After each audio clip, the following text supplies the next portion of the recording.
Hey everybody, it's November 22nd, 2013. Today is my 3-week post-op gastric bypass RNY update. I had my surgery November 1st at Barnes St. Louis with Dr. Christopher Egan. Straight to the numbers.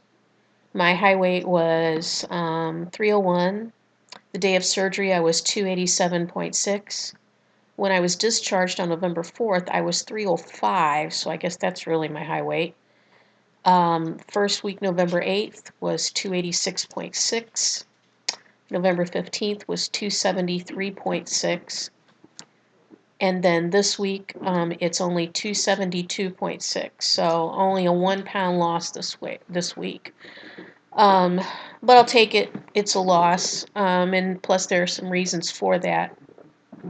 One is I hear people talk about there being a stall somewhere around the 2 or 3 week mark where your body's going, what the heck? I mean, what is going on? I've heard a lot of people say that, so that may account for part of it. And also, today is Friday, and on Monday of this week, I had a kidney stone. And all the racket you hear in the background is my dog's playing with one of their balls that they play with, and they're trying to conquer it. So right now it's Mackey's losing his mind over it. So that's what you're hearing in the background. Anyway, I think what happened was I didn't get enough fluids in over the weekend. I just did not feel well over the weekend, and I don't know if it was me trying to advance my diet too soon. That may have been part of it. Or I was working on this kidney stone. I'm not sure. But I didn't get enough fluids in, and then on Monday morning I started having right flank pain, and for those of you that are not medical, it's kind of a middle of your back pain, and it was all on the right side.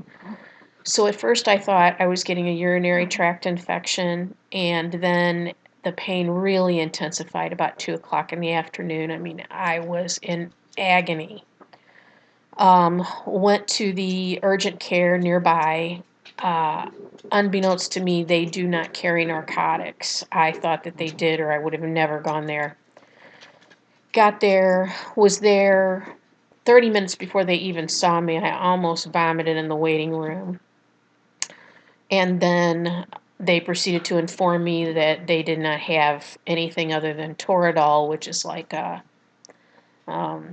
very jacked up NSAID, like Motrin or Aleve or something like that. It's pretty potent, but that's all they had. They didn't have any narcotics. So I told them, look, you need to call the ambulance because they've got what I need, and the only thing that's going to help this right now is narcotics. So they did, and one of my crews that I work with and I'm familiar with came, and they gave me 10 milligrams of morphine in 2 increments of 5.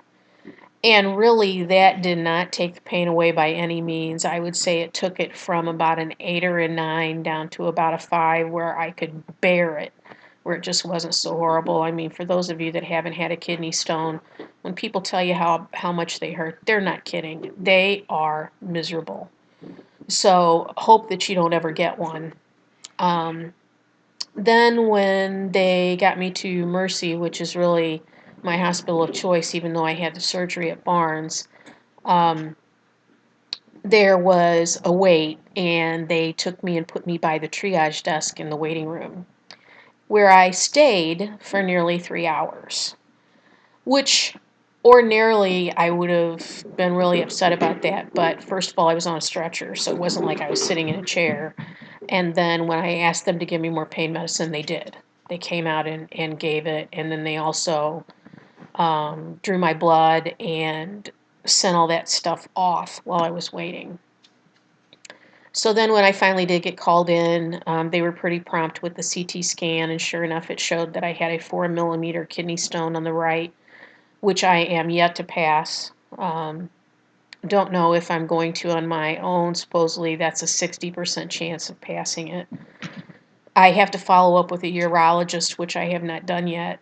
I do have to go in next week. I think I'm going to go on Monday and see my primary care physician's nurse practitioner to discuss my ER visit, and then also my blood pressure regulation, which I have taken my blood pressure medicine, I think, twice in the last week because the boundary that my doctor gave me was if the systolic, which is the top number, goes over 140, then I take the medicine.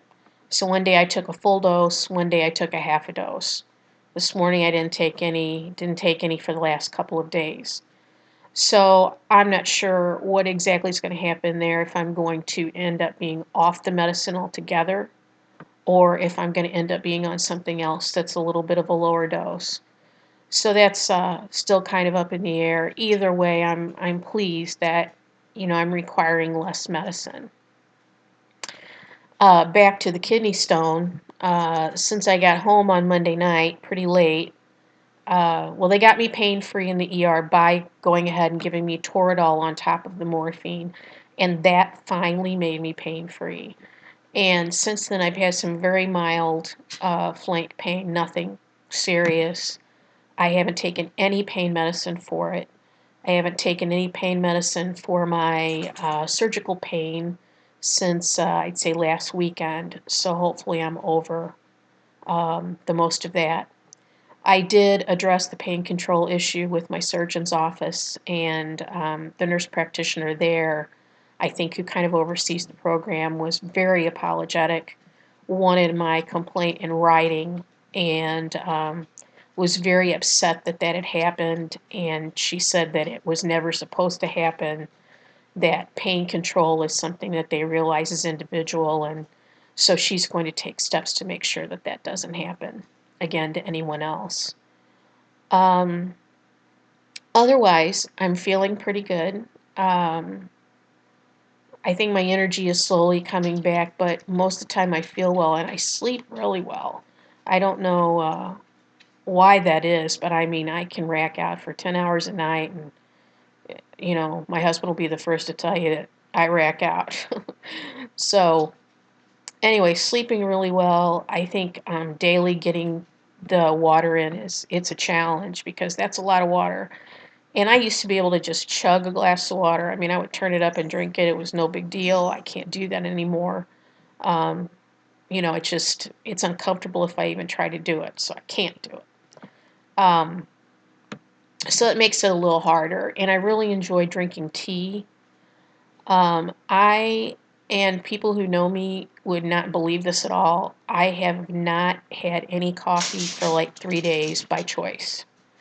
I don't know if it's the coffee maker I have, which is fairly new, or if my taste buds have changed and coffee does not taste as good to me anymore. And I mean, I was a coffee junkie. Love Starbucks. I even went up to Starbucks the other day and got a cappuccino, and it didn't taste that great to me. I didn't even finish it. So Kurt ordered me a French press that I hope comes very soon, and I'm going to use it and see if it's the coffee maker that I have that's making me not like the taste of the coffee. So those are some of the changes that have taken place. Anyway, but I'm looking for a bigger loss next week because things will be back on track. Um, Again, this week too, they did give me 2 liters of IV fluids Monday. So again, it was a matter of having to work that off again. It takes a little bit to get rid of some of that fluid. So again, that's where we are today. I'm 3 weeks post-op. I get to start soft foods today. Yay! Although I have been kind of cheating a little bit as far as eating more things, but so far, other than last weekend, I had an episode where some chicken didn't go down so well, but other than that, I've been doing okay with it. So, unless I have something else to report, I'll probably check in next week.